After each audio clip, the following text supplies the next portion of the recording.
C'est quand même dingue de se dire qu'une simple vérification de routine sur une poche de sang peut nous mettre nez à nez avec un mystère médical absolu.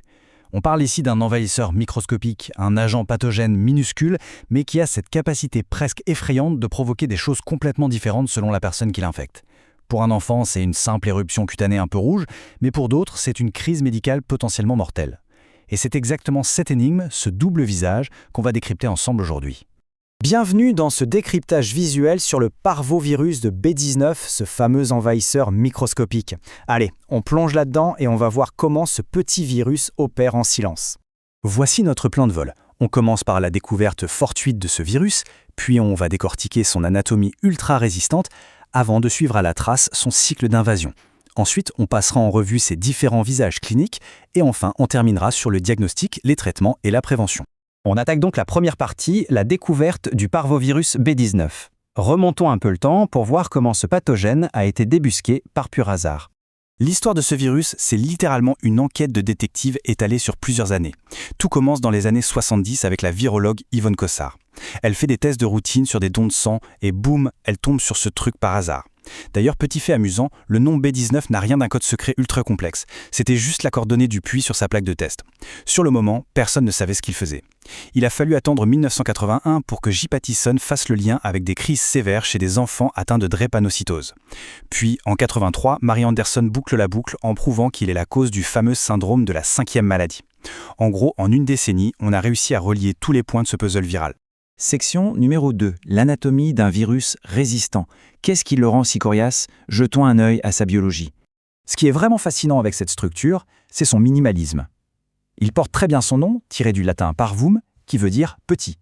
On parle d'un diamètre de seulement 20 nanomètres. La coque qu'on voit ici, la capside, est construite presque entièrement à 95% par une protéine appelée VP2. C'est son bouclier principal. Et ces petites protubérances qu'on aperçoit à la surface, ce sont les protéines VP1. Comme elles sont bien exposées à l'extérieur, c'est exactement là que notre système immunitaire va tenter de s'accrocher avec ses anticorps pour le neutraliser. Mais attention, ne vous fiez pas à sa petite taille, parce que sa résilience est monumentale. Le secret de ses super-pouvoirs, c'est un virus dit nu. Ça veut dire qu'il n'a pas cette fameuse enveloppe de lipides très fragile qu'ont d'autres virus comme la grippe. Et sans cette enveloppe, c'est un véritable char d'assaut. Il se moque de l'acidité, il survit aux solvants chimiques, aux détergents, et pire encore, il peut encaisser une chaleur de 56 degrés Celsius pendant 1 heure complète sans sourciller. En fait, il est littéralement taillé pour survivre dans l'environnement. Troisième partie, le cycle d'invasion. Comment un si petit truc arrive-t-il à pirater nos cellules?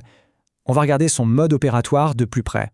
Le parvovirus B19 a une cible ultra précise, ce qu'on appelle un tropisme. Il adore les cellules souches de notre moelle osseuse, l'usine qui fabrique nos globules rouges.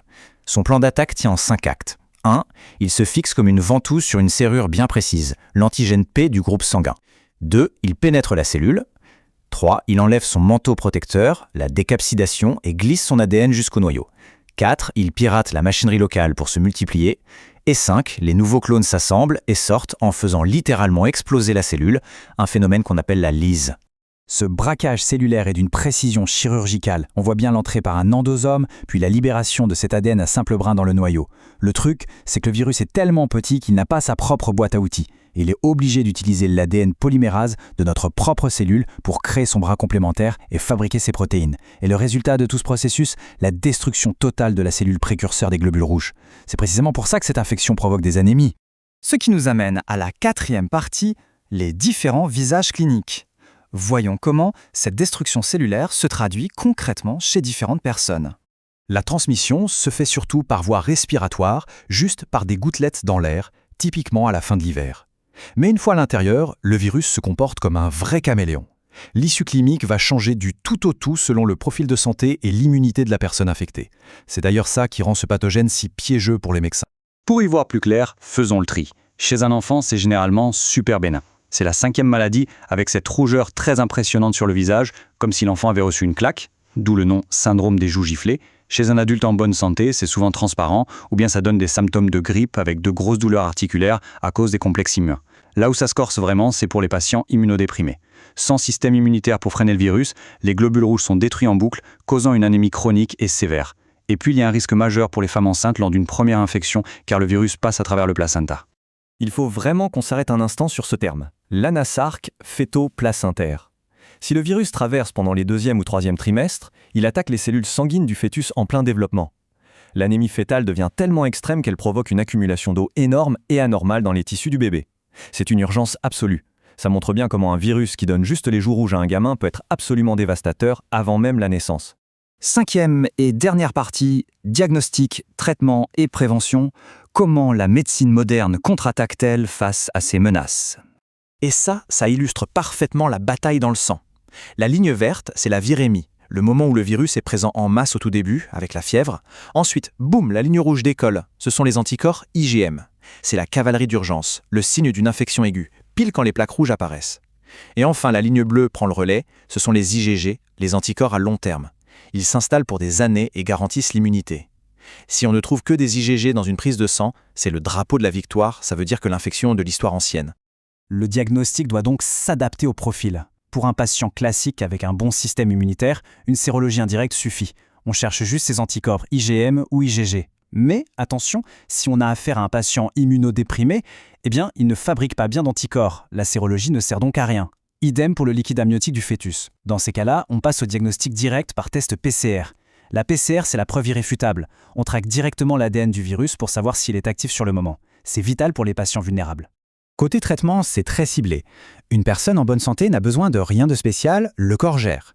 Mais si la production de globules rouges s'effondre lors d'une crise sévère, il faut faire des transfusions sanguines en urgence.